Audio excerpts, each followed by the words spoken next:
going to work on a sci-fi sword situation. Anyway, I'm going to import my image. I'm kind of going loosely based off it, but it'll give me my dimensions and stuff that I need, which I could totally use. So why not?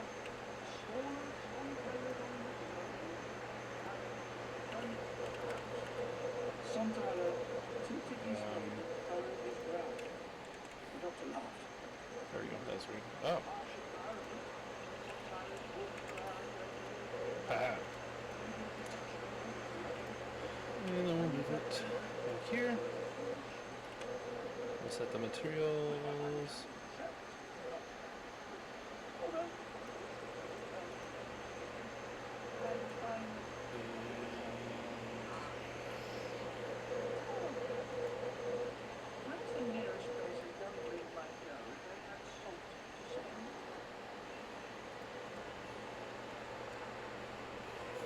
Okay, so 2 swords combined into one, and I'm thinking it's best if they do it on the same axis. So we will go ahead and move this over this. Large posters covered the walls, advertising a splendid sandpaper. King Ridoshell versus Dr. Death. 1,000 other four-colored titles. Dr. Smith. Subtitle young ladies reaching up onto the large clear counter to pay for a huge stack of comics with a block of salt. Unlike other subtitles, this shell was loose and soft, its tails bunched up on the floor. The young lady was wearing the doctor's coat. Doctor waved to get the young lady's attention. The youngling looked up at his fresh stack of comics, his eyes wide and clear. Oh goodness, a bajillion lines popped up. Shut your shadow, Catherine. Whatever you're doing, it's straight down. If you don't want to lose your shot, she'll take that before you shadow. Oh, you're absolutely right. Terribly silly. No, salt is yours. Fair and square. I was hoping I could do tangents. The young man hugged his comics to his chest. You should get that into smile, though. I'll pay you for Here's a circle, 3-point arc. I'm afraid, you see, I didn't understand the significance of shaking the shell. I honestly not to see entirely. But the shell's still mine. The doctor sighed. Isn't it a bit beautiful? No, okay. Well, that's the whole point. The doctor laughed despite himself. I suppose it is. My old shell isn't the best friends of some days, is it? Young woman's eyes now. Nah, I don't. Still, it's got a lot of storage holes though, and that's true. Have you got it correctly? I don't think we'll do curved. Because as I said, they're going to line up on top of each other. So it was a nifty idea, but it's not everyone that could look good in that shell. The boy looked down at the carpeted floor. good grief.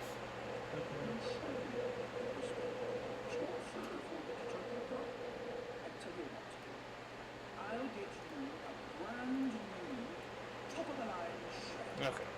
One that's big, has plenty of storage holes, keeps out any quick rainstorms you might run into, and you can keep all the salt that was in my pockets. The youngling eyed him suspiciously. Are you sure? I have a lot of salt. It's no problem.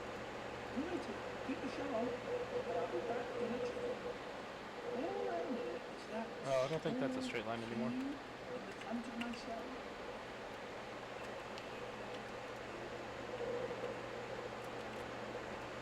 Dr. Cody poked the controls of the TARDIS. Time rotor spun to life, sending a warm glow through the console. The doctor sank back in his chair. Okay. The coat fitted as well as it did. There was some excess sound. Alright, so that's first part, and then we'll need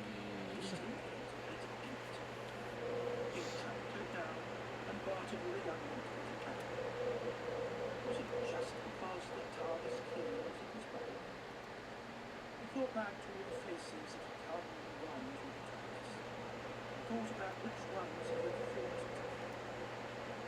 His coat was, after all, just a piece of uniform.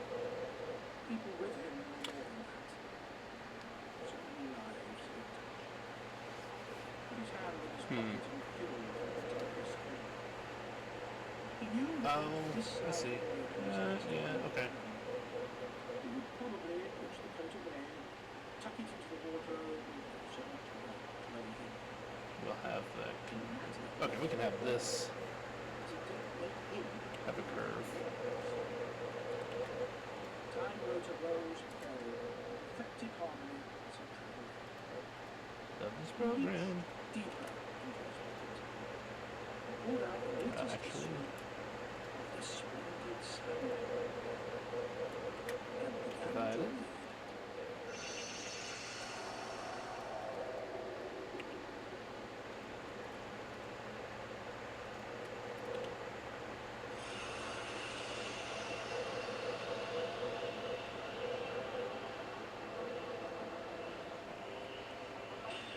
Or does it kind of look? By James Moran. It's kind of look dumb. The doctor crouched underneath the console, staring at wires, while Ace tapped her foot impatiently. I thought we were going to that ocean planet, she said. You little why, said the doctor. Coil inverter. Ace handed him the nearest item from the toolbox. The doctor frowned. Ace, does that look like a coil inverter? I don't know. It's like a teenager wearing a bubble hat.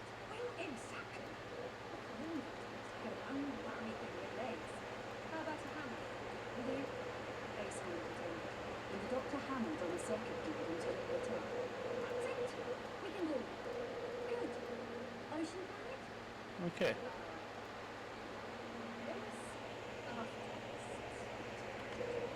So here we have our basic sword design. When you get arrested, again, I'll just go ahead and bring that in like so.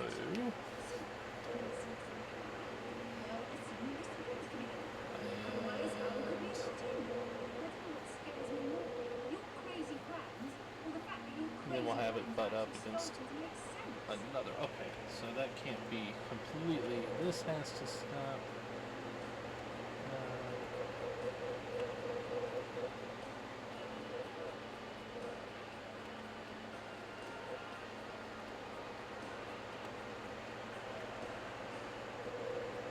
The TARDIS materialized in a storage room. Here. The doctor and Ace stepped out. And that way, when it's combined,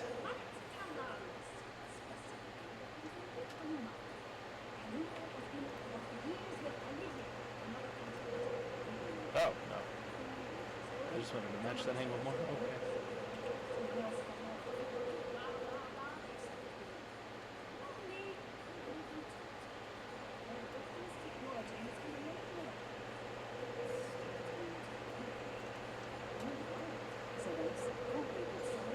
Okay. Okay. So got that. A horrible, rapid sound of pure terror. Moments later, a transparent male figure walked out of the room and staggered towards them, still screaming. As it got closer, it started falling to pieces, completely melting into a puddle on the floor We'll do.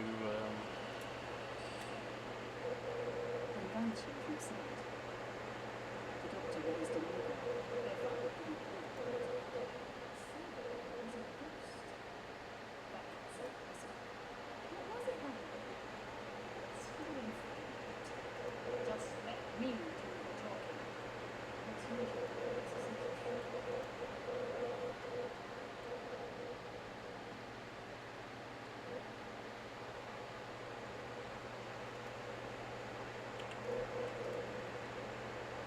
In the corridor, nobody paid them any attention, just as the doctor had predicted. He opened doors at random until he found what looked like a briefing room filled with a large table and several people with medals, clipboards, and pained expressions.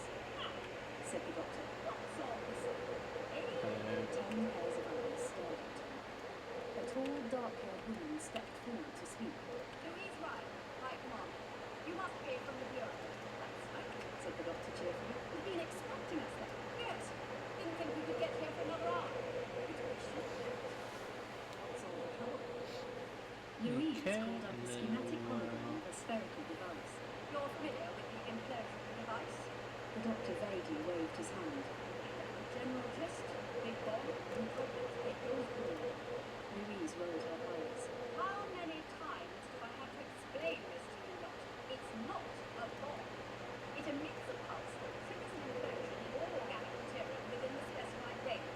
We launch it into the center of their capital city and achieve approximately 80% casualties. Ace looked at her, horrified. Organic material? People? Yes. And they implode? More or less. It makes all of their cells shrink until they lose cohesion. Essentially, they melt. Slowly. That's horrible. The doctor flashed Ace a warning look, then smiled at the others. a second. Millions will die. Okay. The war will be alright, over so and we will have we're- lost. Yes, Said Ace. but on the bright side, at least the war will be over. I mean, looking at it from a it's, global point of view, sort of thing. Louise looked at her. What sort of attitude I normally get from the Bureau? Well, you know us Bureau types. Unpredictable.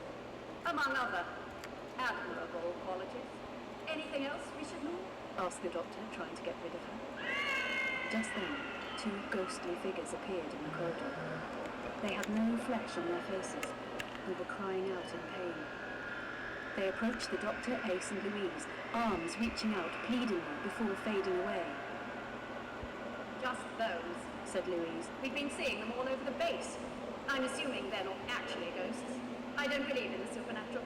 Shadows, transparent figures, faces, voices. It must be something to do with the device. Must, said the doctor. Well, thanks for bringing us up to speed. We'll handle it from here. You run along and deal with whatever it is you need to deal with. I admire your confidence. Said Louise. I only hope it's warranted. She turned and walked away. I'm just kind of Said reshaping this Ace. a little bit. She's kind of sunshine, isn't she? She's under pressure. We can forgive her for being a bit snippy. We can't forgive her, however, for being so cavalier about launching a terribly destructive device like this on innocent civilians.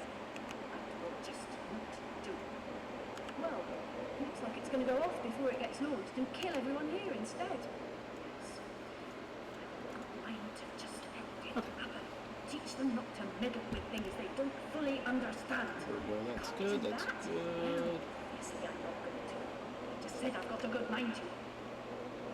Much time before the real Bureau turn up. They might get a bit cross that we impersonated them. Hey, you impersonated them, not me. I just stood there and let you talk. Yes, well, You won't make that mistake again, will you? Right, let's see what's happening. he knocked on the door and placed his ear against it. Just had to There was press it silence. around so I can Then they heard the guard giggling softly. limit. Hello? Called Ace. You in there? You alright? What's going on? Or I'm offsetting the face. Whispered the voice from behind the door. Who told you? Oh no, I just realized too. Okay. Said the guard. Ace made a face. Okay, that is creepy. Who is going to eat The us? handle can't And why? be Said there the if doctor. I'm The gonna have guard it giggled butting again. up next to each other, and that can't be like that. The doctor looked at Ace. You're right. That is creepy. I'm going to open the door. Whoa, hang on, Professor. Is that sensible? He's gone mental. Ace, Ace, Ace. When have you ever known me to be sensible? Before she could reply, the doctor took out his sonic screwdriver and opened the door.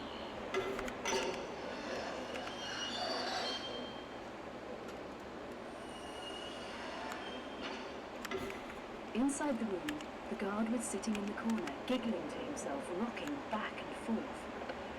He had dismantled his gun and was trying to balance the pieces on top of each other, like a child playing with building blocks. The casing of the device was open and strewn across the room. All of the circuits had been removed and stretched as far as the wires would go without actually disconnecting anything. "Hello," said the doctor. "Only me and Ace. Are you all right?" "We made it bigger," said said the guard. Bigger, so nobody can take it. The doctor inspected the device, checking the circuits and following the wires around. Is it broken? Asked Ace, whispering. No, Said the doctor. it's all still in one piece. He's just loosened everything and pulled it apart. Makes it impossible to move. I can't diffuse it. It's stuck in a Because we want so to any time could set it off. sit down Just if that's all. somehow, I know, I'm thinking. If it was just this planet that was affected, that would be one thing. But there's a flaw in the design. The device affects all organic material. But it thinks anything that contains carbon or hydrogen is organic. When it detonates, it will set off a chain reaction and the entire planet will implode. That's bad. You think so? It's calculated the range as well. It's going to take out their entire solar system. That's really bad. The chain reaction will speed up as it goes. And It's the gonna be an amazing looking saber sword. Anyway, okay, so all the people the device is going to kill. It's concentrated around the let's go device. ahead and finish all the main details of this bad boy then, and then we will figure out how to The guard kept make it go into rocking, each other. giggling, Alright. and trying to balance the pieces of his gun. The doctor inspected the circuits again, thinking. Ace watched impatiently. I could blow it up. She suggested. Unless you can vaporize the device completely. I just set it off. Right then. I won't do that. I think I can stop it charging up. I don't think I can fix this. There must be something we can do. Plug it into the mains or something. Blow the fuses. It doesn't have fuses. It's too sophisticated for... Hang on. Why did you say that? What? Plug it into the mains? Oh, I had a little battery-powered radio when I was a kid. I couldn't afford a new battery, so I wired it up and plugged it into the mains. Completely fried it. And blew all the fuses in the house. It wasn't my best day. Ace, you're a genius. Come on. The doctor ran off. Ace followed, confused. Am I? Why? What did I say? Okay, what was that? Back in the briefing, There was something I was Louise supposed to looked do. at the doctor Oh, and Ace yes. as if they had 6 heads. Are you completely insane? She asked. Scandal. Completely, said the doctor. But it's the only idea we've got. And thanks to your miscalculations, once that thing charges up, it'll take out your entire solar system. And you want me to give it more power? Yes, said the doctor. Give it all the power you can. Drench it with power. Give it far, far too much. It's waiting until it has a specific amount. So if you give it more, it'll either get confused and shut down, or overload and short circuit. With any luck. With any luck. Do you realize what's at stake here? And the doctor was suddenly furious, unable to hide his disgust any longer. Yes, High Commander. I'm very aware of what's at stake here. Much more aware than you and your strutting, posturing friends who designed this monstrous thing without caring one jot what happens to the victims on the other end. Innocent people with lives, hopes and dreams that will all be snuffed out because of your arrogance. And only now that it's threatening your Oh, no, you know what, better get, realize what's let's at stake use if it goes off. Because when it rectangular comes to it, array. High Commander, you think only your people are real and nobody else matters, but everyone matters. Everyone! Four or Pretty clear to you now that you're in the firing line. 3. So, I think tell 3. me, do you want to try to salvage some dignity from this whole sorry situation? Or would you rather just stand Been trying around to edge and or die? something. See a little bit more about what we're all doing. There was a deathly Okay. silence as Louise took in what the doctor had said. Oh, forgot to save it. Ace held Let's see. her breath. Eventually, Louise turned to one of her scientists. Do it, she said. Flood it with power. It's our only chance.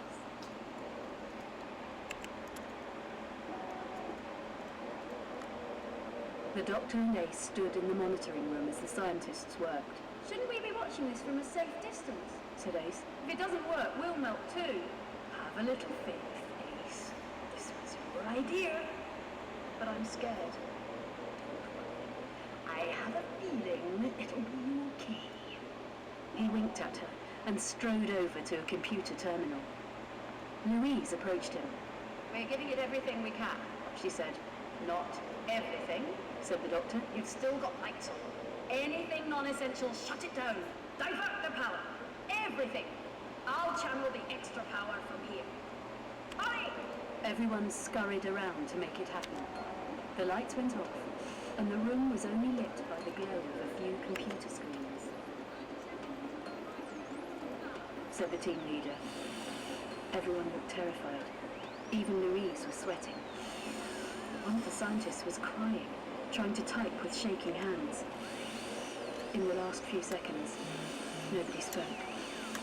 Then, the time ran out. Shouted the doctor.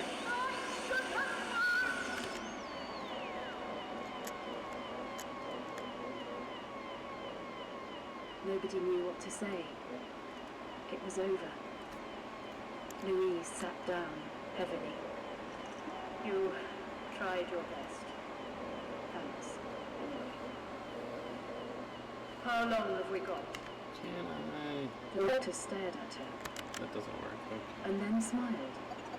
Just wanted to get a little bit of thickness towards the As tip. long as you don't mess around with things like this. This is the concept is to 3D print it, so What do you mean? not work. It worked. I just pretended it didn't. To give you a moment of absolute despair. Remember that moment. Remember how it felt, thinking you were all going to die Chin hard. here, I think would be cool. And if you ever think about coming up with something so dangerous again, just think back to that moment and reconsider. Because I might not be here next time. Come on, Ace.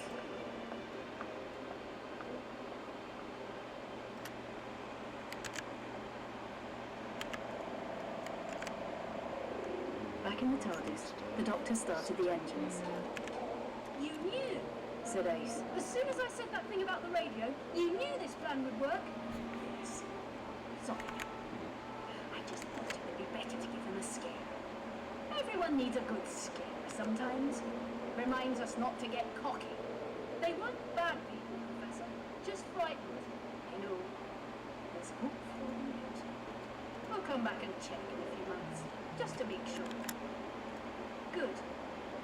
So, Plenty of time to visit that ocean planet in the meantime? The doctor smiled at her. All this. Kavola 6. An entire planet covered in No, ocean. stop it. But only 4 feet. Hotels on stilts, beautiful sunsets, and the freshest seafood this side of Ursa Minor. Really? Can we go there now? Of course. It's our next stop. Ace, Professor.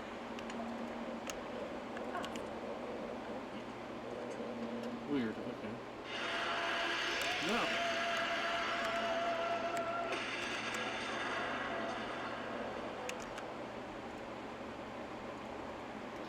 That should not have happened, but here we are. We'll just roll with the punches. Showing these curves. And, Letting Go by Simon Goria. You know what we'll do is we'll imprint it.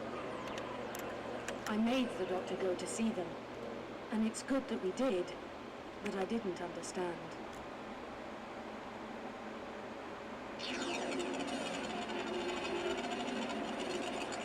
I've been traveling with the doctor for a few weeks, not long enough to take it for granted.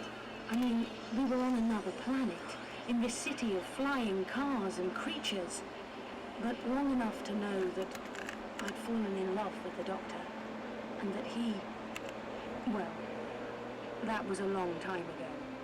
When I was with that doctor, my first one, all floppy hair and cheekbones, with the breathless passion of the poet Shelley, I was smitten with him, or who wouldn't be? But it wasn't all wonder and gazing into one another's eyes. I'd made the doctor bring us to the planet of flying cars and creatures because of my promise to Stan. Stan was an antler. That's a genus, not a species. He'd grown up in one of the mile-high dormitories tapering into the sky. beautiful, spindly designs like that church in Barcelona. But Stan said he hated the place, spent his whole time growing up wanting to get away, to explore the inner planets, even meet some real humans. People in his class weren't meant to believe in humans. He'd laughed as he told me that, flapping the tendrils round his mouth. Then he reached out to take my hand. You're the best thing that's ever happened to me, he said, which is a pretty good line for a girl to hear. Later, much later, after he reached for my hand once more. His skin was all shriveled and black from the fire. You saved us, I told him. You saved everyone on the ship. He struggled to speak, his face contorting at the effort just to form a few words. Tell my mother. He said. What's he doing that for? Tell my mother I was wrong.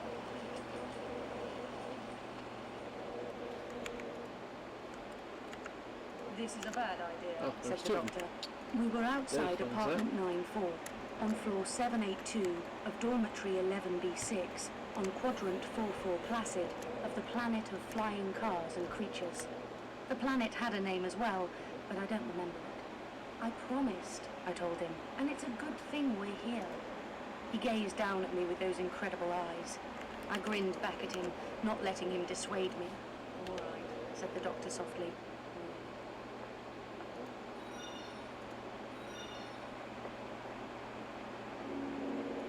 For a moment, they stared in wonder at the two creatures on their doorstep. The doctor opened his mouth as wide as he could and let out a long sigh, just as Stan had showed us. Stan's family stared in amazement and awe. But they were polite, well-brought-up people. Their mouths dropped open and they sighed back at the doctor. Thank you, he said. Hello, I'm the doctor. This is my best friend, Charlie. We were friends with Stan, I explained. The tallest of the Antles stepped slowly forward to inspect us. The skin round her eyes flushed blue with suspicion as she scrutinized my mouth and jaw. Mouths matter to the Antle. Suddenly she lashed out. I stumbled back, knowing I'd never escape. I could see the doctor rushing to help me, knowing he was too late. The look on his face. But the Antle woman gathered me up in her long and fibrous arms. I couldn't cry out. I couldn't breathe. She trembled and wept as she hugged me. Behind her, I heard the other, smaller Antle conferring. Multiple ones of these. Then one of them turned to the doctor. Stan's friends who are also humans, said the Antle. You are welcome maybe in our home. this. Oh. The whole sprawling family Nope. shared just 2 average-sized rooms. Stan had been so well-spoken, I'd never guessed he was poor. Or maybe the Antle chose to live like that, cooped up and cozy, more a nest than an apartment. They couldn't have made us more welcome. They took our coats, and the doctor and I were made to sit at a long table, which I think also doubled as a bed. The Antle rushed round us, setting places, putting snacks in small bowls, bringing vials of sweet and syrupy drink. From the other room came the spicy whiff of cooking. We were in time for their main meal of the day. The doctor sat serene and still amid the turmoil, the strange smile on his face, the distant, sad look in his eyes. This ordinary chaos of family life was more alien to him than anything he'd experienced on his travels.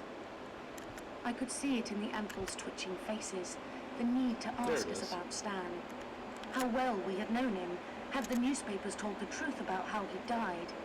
I wanted to tell them, to spare their having to wait and wonder, to fulfill my promise, and get it over with, I suppose. But they also didn't want to hear it, hence the meal and hospitality, the good-natured mayhem, as if these ordinary things could put off the moment that Stan really died. Vinks, Stan's mother, bustled out of the kitchen, apologized again for the mess, and slapped the smallest Antle's hand as he reached for the bowl of snacks. We have guests, She chided, embarrassed by her son, and know. also that she'd wept at me before. The smallest Antle picked up the snack bowl and carefully offered them to me, as if that had always been his intention.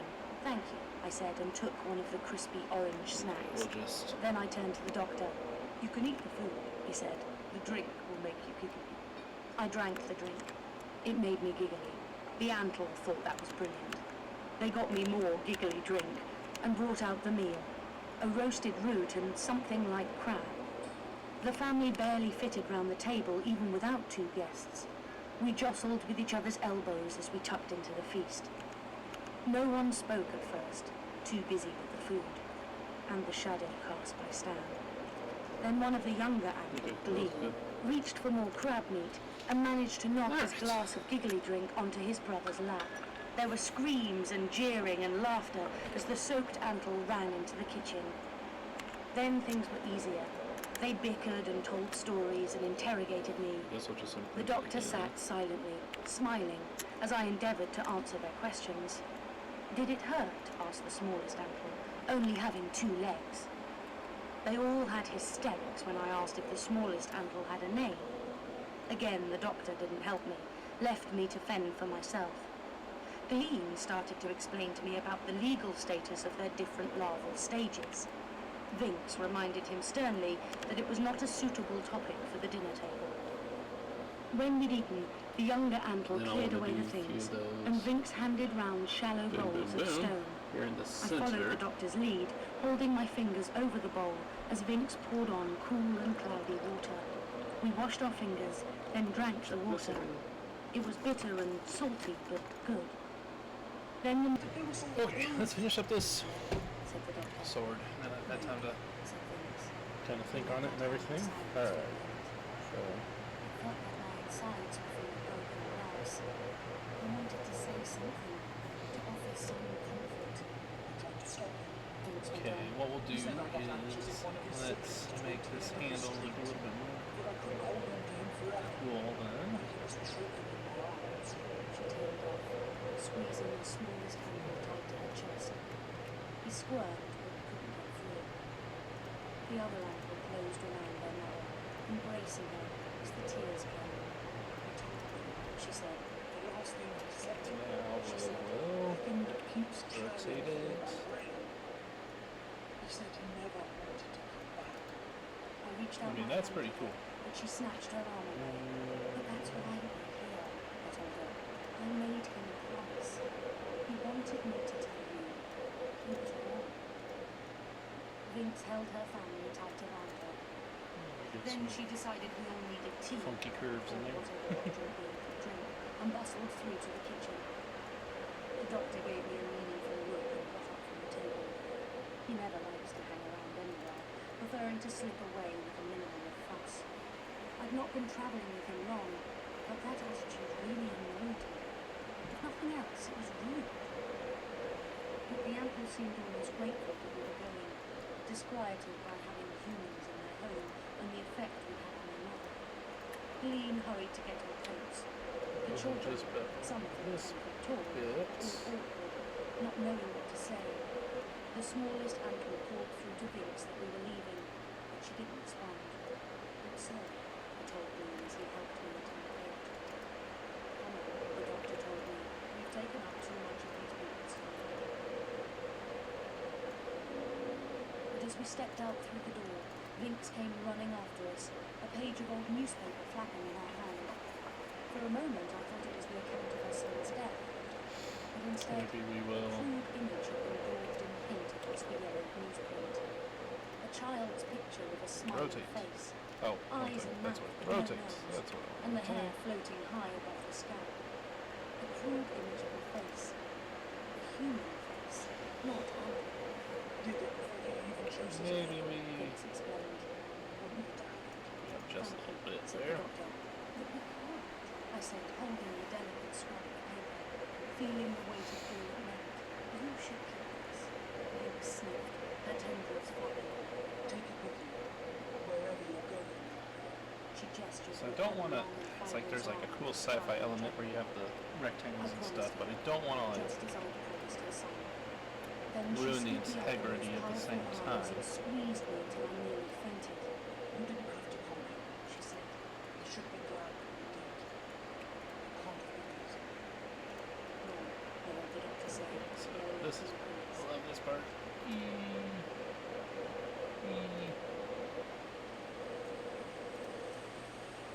The suns were setting as we made our way back across the city, flying cars and creatures. It started to rain, but we didn't mind it.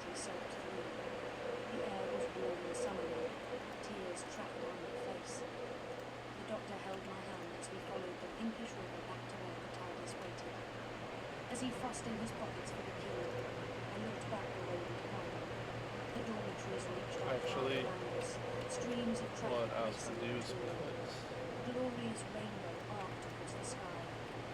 Through the faint and greenish clouds peeped a scattering of stars. The whole world was going to change. According to the story, that's so nice. humans had helped the Anyway. Android spaceship when its beam drive had backfired. They had saved the lives of all but one of the crew. And now humans and Android would forge a new future together as friends. I don't want it to be completely Scout had saved symmetrical. the people from the humans being clumsy. The doctor had said that for the sake of the future, no one could ever know. I'd made a promise. And anyway, wasn't it the right thing to do?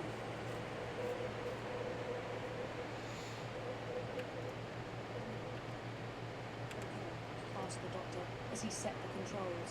Okay, I said as firmly as I could. Thank you. You've put Stan to rest now. They can move on and so can we.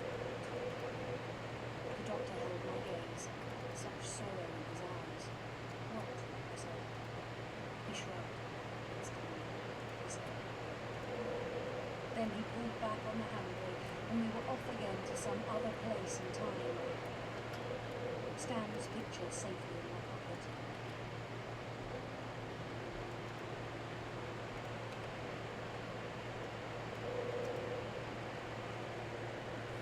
I've seen lots of people die. All those aboard the R101, and then the people on the Vanguard. All those histories we overwrote, lives never even lived. You never get used to it. The thought of those we've met and seen die still scrambles my insides. I remember their faces and sometimes their names. I have to try to remember. Then there are the faces that come back unbidden in the middle of the night. Blinks and gleam from the smallest animal who don't yet have a name. The kindness they showed us despite all they'd lost. Their gratitude and grief. They're the ones who haunt me. I made the doctor go to see them.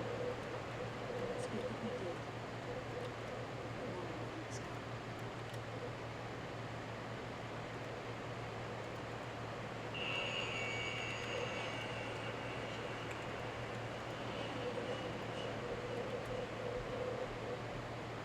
There.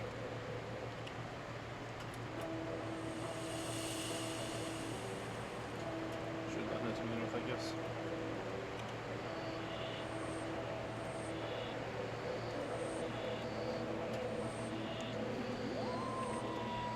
Okay.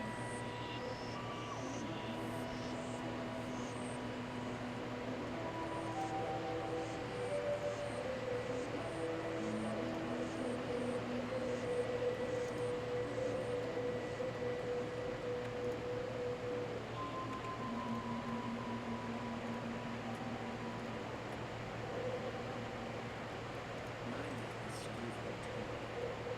No, I thought. That's my name, not yours. I'm Stephen Taylor. Pilot, Flight Red 50.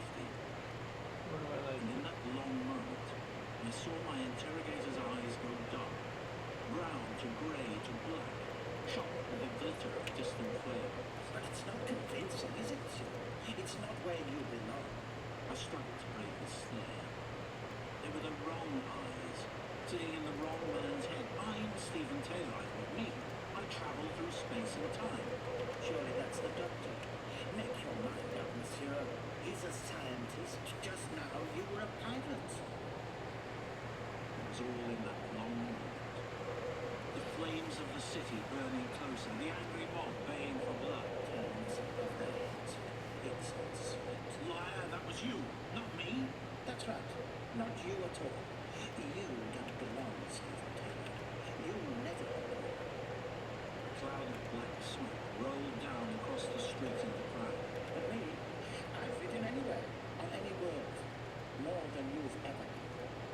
But his cold eyes still clung to me. Like an actor studying a role, they wouldn't let go. And the moment was caught. I never was caught. It stretched away. My whole life in a frozen second, all laid out like like some crazy orbital survey map. It always flashes before you. That's what they say. But I don't remember. It'll come back. Just don't go too far. Take your time, monsieur. All the time you want.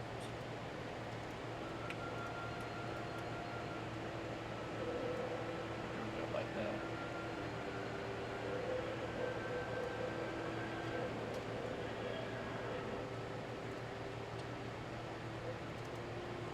The earth has a sort of smell, doesn't it? Odo said. She was balancing along the top of a felled tree trunk. I didn't notice it till I'd been away, but it sort of smells like home, even in the wrong time and wrong country. Wrong country? Dear child, what are you talking about now? The doctor stirred the carpet of dry leaves with his cane. This is England. Ontario. Oh, yeah, right, she said, and nodded across the clearing. With black squirrels? What's that? The doctor squinted at the offending robot. No, really, the navigators must be out of line again. He glanced at me. But yes, this will do nicely. We've had far too much excitement lately. Time we had a proper holiday, I think. I burst out laughing. Another holiday? I thought we just had one of those in Tombstone. But no need to be facetious, dear boy.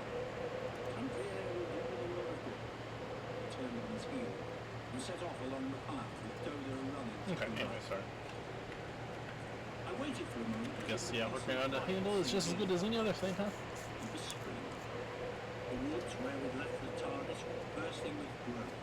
The sun dappled through the birch trees and everything felt fresh and new. So It was hang on. like this staying wouldn't be a difficult decision to make. I really don't want to We make soon the reached a handle village neat. of wooden houses. What else is there to do to a handle? To see the strangers. Everything seems about putting holes in it, which I'm not really And they keen were on at welcoming this in that moment. way the Russians had. Nothing ever done by halves. When the doctor trooped out his usual story of having lost our transport, bowls of thick cabbage soup appeared with plates of sour black bread I mean, that's and kinda cool. mushrooms. Even when they're gloomy, Dodo said, you get the feeling they're enjoying it. So right for her. She was quietly slipping the dried bread into her bag for fear of upsetting our host. I had nowhere to hide mine and had to keep eating Like it whilst they that. watched and nodded. You want more? They said. No, Panel really, lines, I guess, it's I could fine. order. Very nice. Just gotta figure out how to... When the doctor announced we were English, they were eager for news of our travels. Had we seen the Tsar or Napoleon? Was it true the French were planning to invade Russian soil? It seemed that we'd landed in 1812. Oh, said Dodo cheerfully, like the overture, you know, bells and cannons. Will you be quiet, child, hissed the doctor. He made encouraging noises for our hosts. Yes, Bonaparte might well invade, but he wouldn't get far, and if the village was 50 miles from Moscow, then he was sure it was safe. Was he lying? Was it Dodo? I thought it was a victory. Can't remember, I said. But the serfs seemed reassured, and they wouldn't take payment either. Just as well, since the doctor rarely had the right currency. They soon pointed us in the direction of the landowner's house, to whose estate they were tied. It seemed to me that they weren't much more than slaves, but they seemed content. The landowner, Count Grigori Nikitin and his family, threw open the doors of their big white wooded house and seemed as delighted as their serfs to see us. The same procedure again. Napoleon, the Tsar, cabbage soup. The doctor insisted that it would be impolite to refuse and tucked in with relish. Okay. It was better soup this time. There were pancakes with jam and sour.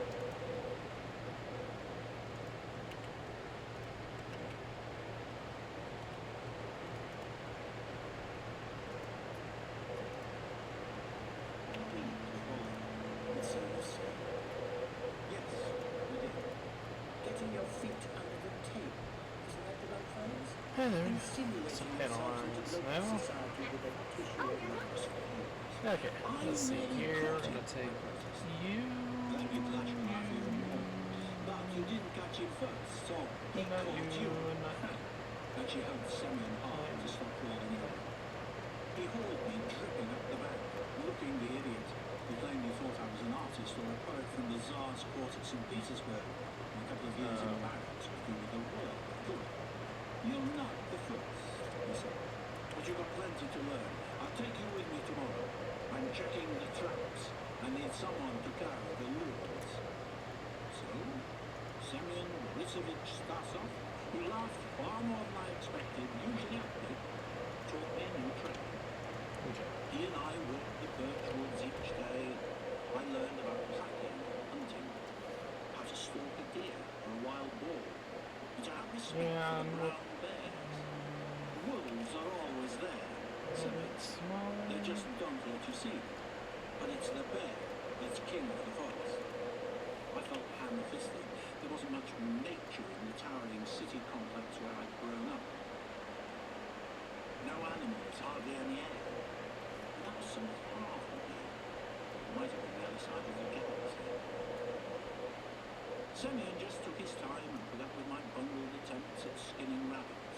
He had me tasting vodkas into the night while he played the balalaika, and then he'd be off to call on Glasha while I went back to the house.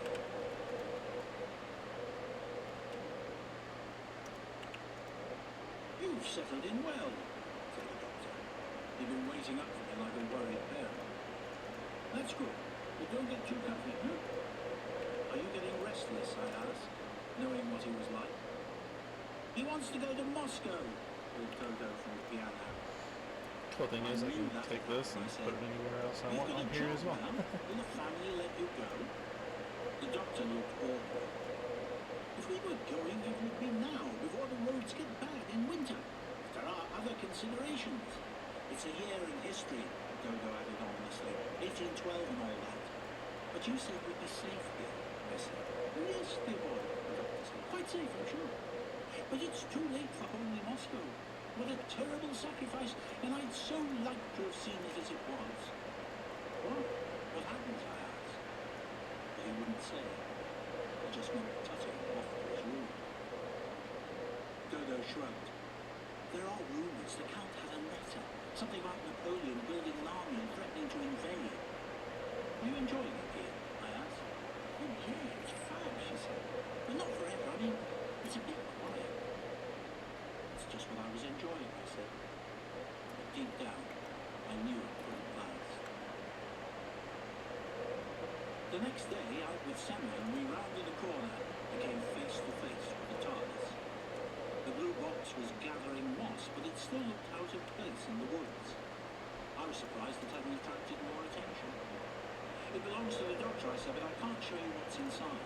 Only he has a key. I'll put it down here actually. Semyon walked round the ship. Your doctor is a Switch there's always to fox, figure out the he said. halfway point. Some of the villagers think he's a magician. We have an old tale of immortal Pascha who kept his soul in an egg, hidden away in the past. He pushed at the door with his palm. Is that what's in here? The doctor's not a magician, I answered, however much he'd like you to think so. But he's clever and wise and kind too. Semyon glanced at me and smiled. Good. You've learned fast, Stephen, and you're true to your friends. You're a good friend too, I said.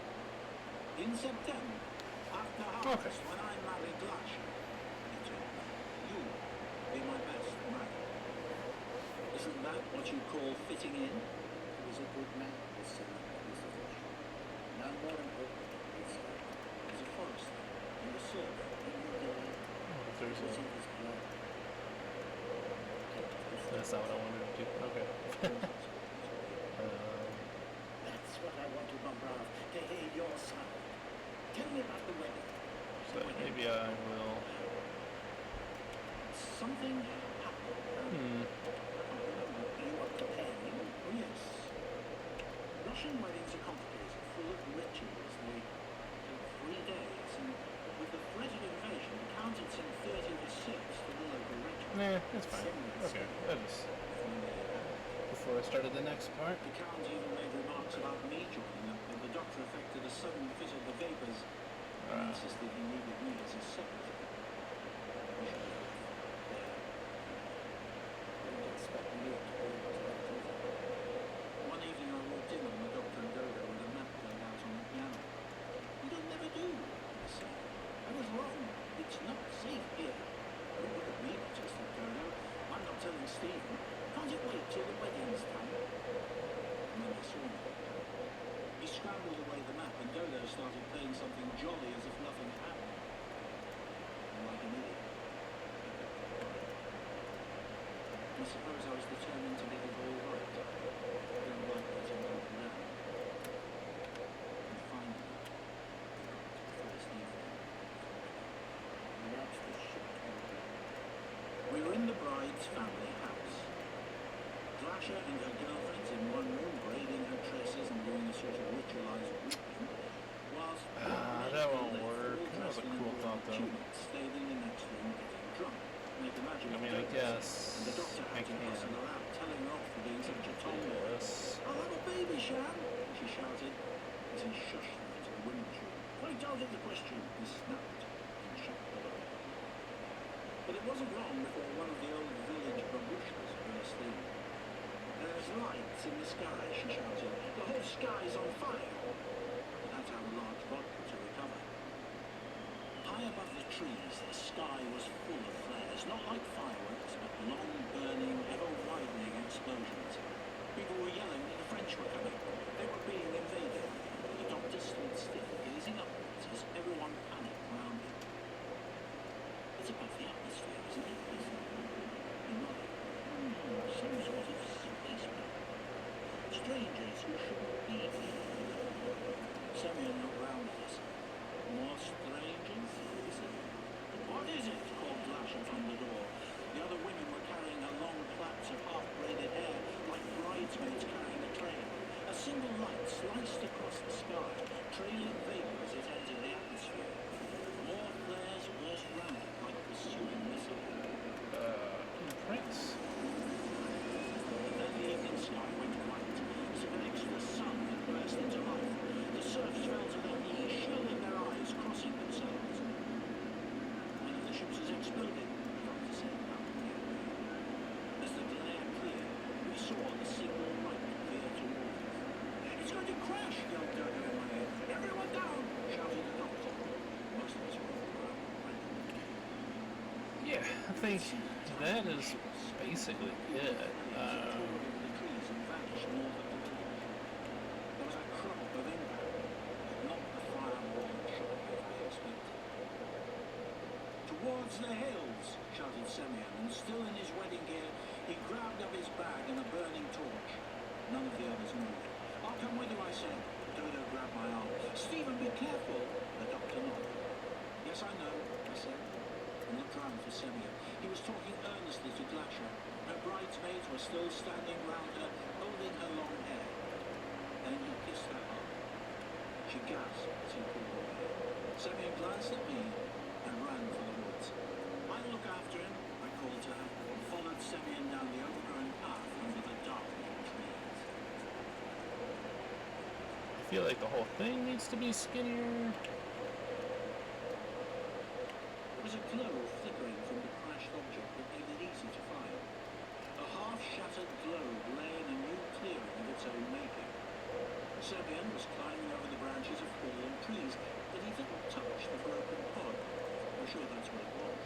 An escape pod from the ship we'd seen explode. I could see damaged instruments inside. No sign of any occupant.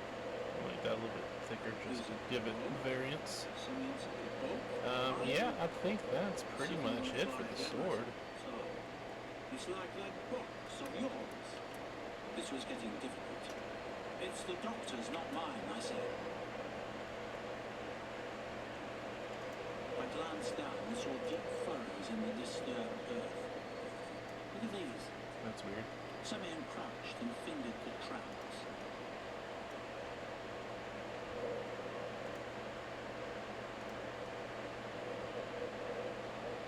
They were undefined. No detail of shoes or feet. Like something wading on bare stomachs. No man or animal leaves tracks like these. So I think we'll wrap up this video with this, and then I can show the process of, we'll just kind of split this up. So we'll show the process of adding the second one. I just got to make sure that he likes this before we go. So thanks for watching. I hope you enjoyed it. Like, follow, subscribe, all that fun stuff. Commission me, support me, and my family. It's always great. Thanks everybody. Later.